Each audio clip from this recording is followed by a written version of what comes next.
الحمدللہ وحدہ والصلاة والسلام علی من لا نبی بعدہ۔ السلام علیکم ورحمۃ اللہ۔ پروگرام قرآن کی عربی کے نئے لیکچر کے ساتھ حاضر ہیں الحمدللہ۔ پچھلے لیکچر میں ہم نے مرکب اضافی کے ٹاپک کو مکمل کر لیا تھا، اور اس میں مرکب اضافی کے اندر مضاف الیہ کو ہم نے ضمیر کے طور پہ استعمال کیا تھا، یعنی کہ ضمائر کو مضاف الیہ بنایا تھا، اور دیکھا تھا کہ مرکب اضافی کی شکل کیسی نظر آتی ہے اور کس طریقے سے ضمیر بھی مضاف الیہ کے طور پہ آ سکتی ہے۔ آج انشاءاللہ العزیز ہم ضمائر کے متعلق کچھ مزید معلومات حاصل کریں گے، ضمیر کی ایک مختلف شکلوں کو دیکھیں گے۔ یہ خاص ٹاپک ہے، امپورٹنٹ ٹاپک ہے، اسے آپ توجہ کے ساتھ دیکھیے گا، انشاءاللہ العزیز آپ کے معلومات میں اضافہ ہوگا۔ دیکھیے، ہم نے حالت نسبی اور حالت جری والی ضمیروں کو ابھی پچھلے سیشنز میں پڑھا ہے، اور ہم نے آپ کو یہ بات بتائی تھی کہ جو حالت نسبی اور جری والی ضمیریں ہیں، اس کے اندر جو پہلی ضمیر ہے وہ ہے ہو ضمیر۔ ہو ضمیر، ہم اس بات کو جانتے ہیں کہ ہو ضمیر قرآن کریم فرقان حمید میں بکثرت استعمال ہوئی، یہ بہت زیادہ استعمال ہونے والی ضمیر ہے، یعنی کہ حالت نسبی اور حالت جری والی یہ ہو ضمیر بہت زیادہ قرآن کریم فرقان حمید میں استعمال ہوئی ہے۔ لیکن آپ کو جس شکل میں یہ ضمیر دکھ رہی ہے، یعنی کہ ایک گول ہا بنی ہوئی ہے اور اس کے اوپر ایک پیش ہے، بسا اوقات اس شکل میں آپ کو یہ ہو ضمیر نہیں دکھے گی، بلکہ یہ ہو ضمیر اپنی شکلیں کچھ خاص وجوہات کی بنا پر تبدیل کرتی چلی جاتی ہے۔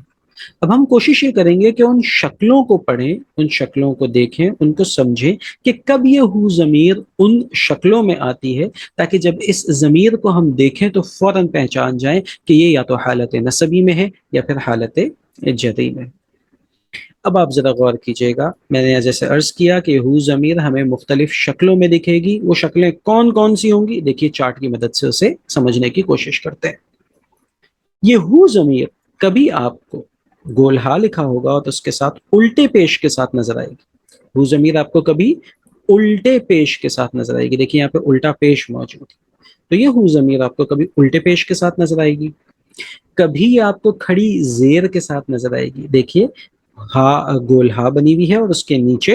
ایک کھڑی زیر موجود ہے، تو یہاں پہ کبھی آپ کو یہ الٹے پیش کے ساتھ نظر آ رہی ہے، کبھی آپ کو یہ کھڑی زیر کے ساتھ نظر آ رہی ہے، اور کبھی آپ کو سیدھی زیر کے ساتھ نظر آئے گی۔ دیکھیے یہ ہو ضمیر سیدھی زیر کے ساتھ موجود ہے۔ تب ہم نے یہ سمجھنا ہے کہ یہ ہو ضمیر کب الٹے پیش کے ساتھ نظر آئے گی، کب کھڑی زیر کے ساتھ نظر آئے گی، اور کب سیدھی زیر کے ساتھ نظر آئے گی۔ یہاں پہ دیکھیے گا ایک اور خاص بات نوٹ کے طور پہ ادھر بیان کر دی گئی ہے کہ پاکستانی مصحف کے اندر، انڈین اور بنگلہ دیشی مصحف میں بھی آپ کو اس قسم کی شکلیں نظر آئیں گی، یعنی کہ الٹا پیش، کھڑی زیر،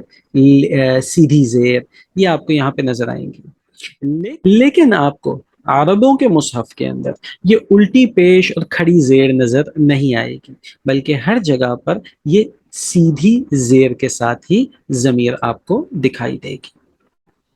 اب ہم دیکھتے ہیں کہ کس وقت یہ الٹی پیش کے ساتھ ہوگی، کس وقت کھڑی زیر کے ساتھ ہوگی، اور کس وقت سیدھی نظر آئے گی۔ دیکھیے جب بھی ہو ضمیر سے پہلے، جب بھی ہو ضمیر سے پہلے جو لفظ موجود ہے، اس لفظ کے آخری حرف کے اوپر، اس لفظ کے آخری حرف کے اوپر پیش ہوگا یا زبر ہوگی۔ اس لفظ کے آخری حرف کے اوپر جب بھی پیش ہوگا یا زبر ہوگی، تو ایسی صورت میں اس ہو ضمیر کے اوپر الٹا پیش آئے گا۔ دیکھیے میں قرآن کریم فرقان حمید کی اگزامپل سے بھی اسے واضح کرتے ہیں، اور پھر اس کو مزید ایک چارٹ کی صورت میں بھی واضح کر دیں گے۔ دیکھیے یہاں پہ بلا من اسلم وجہہ، وجہہ کا لفظ ہے۔ دیکھیے یہاں پہ وجہ ہے، اور اس وجہ کے اوپر جو ہا ہے، اس ہا کے اوپر دیکھیے کیا ہے؟ زبر ہے، اس ہا پہ زبر ہے، اور اس کے بعد جو ضمیر ہے وہ ہے ہو ضمیر، اس کے بعد جو ضمیر ہے وہ ہے ہو ضمیر۔ تو یہ ہو ضمیر الٹے پیش کے ساتھ تبدیل ہو جائے گی، چونکہ اس سے پہلے ایک ایسا لفظ ہے کہ جس کے آخری حرف کے اوپر زبر موجود ہے، تو یہ وجہ ہو اس شکل میں دکھے گا آپ کو، وجہ ہو الٹے پیش کے ساتھ۔ دوسری اگزامپل دیکھ لیجئے، دیکھیے اجرہو، اب یہاں پہ بھی دیکھیے اجرہو میں لفظ اجر ہے، لفظ اجر کا آخری حرف را ہے اور اس کے اوپر ہے پیش، تو جب بھی ہو ضمیر سے پہلے ایک ایسا حرف ہوگا کہ جس کے اوپر پیش ہوگی تو یہ ہو ضمیر کی شکل تبدیل ہو کے الٹے پیش والی ہو جائے گی، اجرہو، اجرہو۔ تو اس سے آپ نے پریشان نہیں ہونا کہ یہ کون سی ضمیر ہے، یہ یاد رکھنا ہے آپ کو کہ یا تو حالت نصبی ہوگی والی ضمیر ہوگی یا حالت جری والی ضمیر ہوگی، یعنی کہ جب بھی یہ الٹے پیش کے ساتھ آپ کو دکھ رہی ہے تو اس کا مطلب یہی ہے کہ یہ وہی ہو ضمیر ہے جو کہ حالت نصبی اور حالت جری والی ہے۔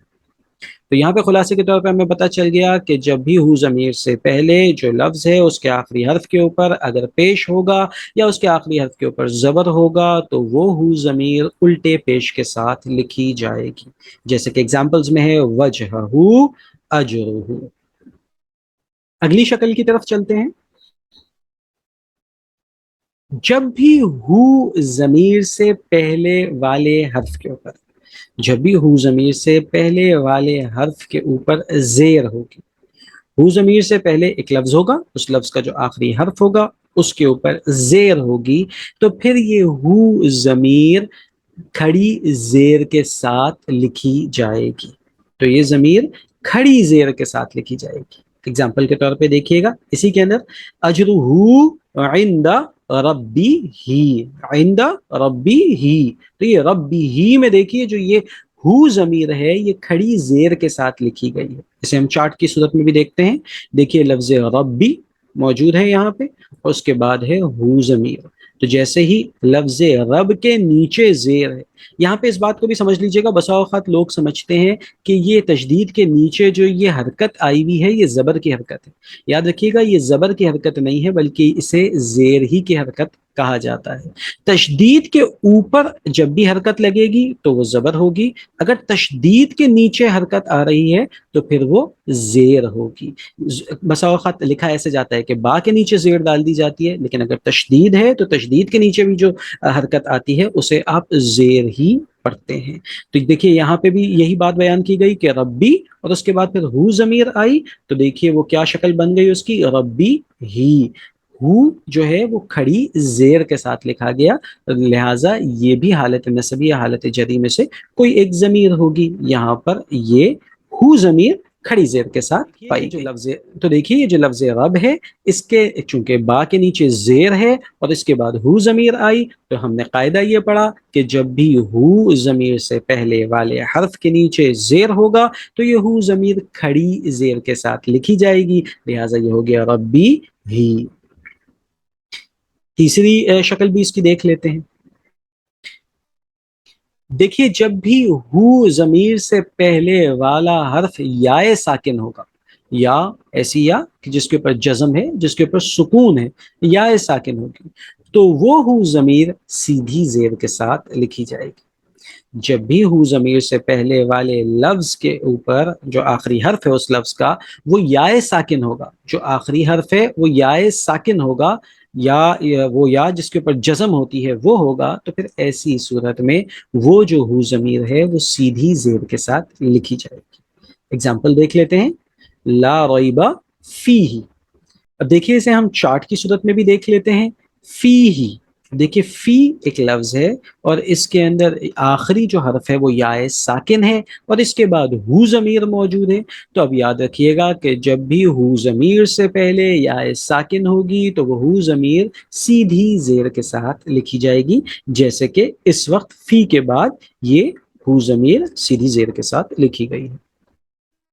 اب اسے خلاصے کے طور پہ ہم بیان کر دیتے ہیں، یاد رکھیے جب بھی ہو ضمیر سے پہلے والے حرف کے اوپر پیش ہوگا تو پھر وہ ہو ضمیر الٹی پیش کے ساتھ لکھی جائے گی، یوں ہی جب ہو ضمیر سے پہلے والے حرف کے اوپر زبر ہوگا تو وہ ہو ضمیر الٹی پیش کے ساتھ لکھی جائے گی، یوں ہی جب اس ہو ضمیر سے پہلے والے حرف کے نیچے زیر ہوگی تو وہ کھڑی زیر کے ساتھ لکھی جائے گی، یعنی کہ وہ ہو ضمیر کھڑی زیر کے ساتھ لکھی جائے گی، اور سب سے آخر میں یہ کہ جب بھی ہو ضمیر سے پہلے والا حرف یا ساکن ہوگا تو ایسی صورت میں یہ ہو ضمیر سیدھی زیر کے ساتھ لکھی جائے گی۔ آج کے لیے بس اتنا ہی، انشاءاللہ نیکسٹ لیکچر میں ہم مرکب جاری کو پڑھنا شروع کریں گے۔ السلام علیکم ورحمۃ اللہ وبرکاتہ۔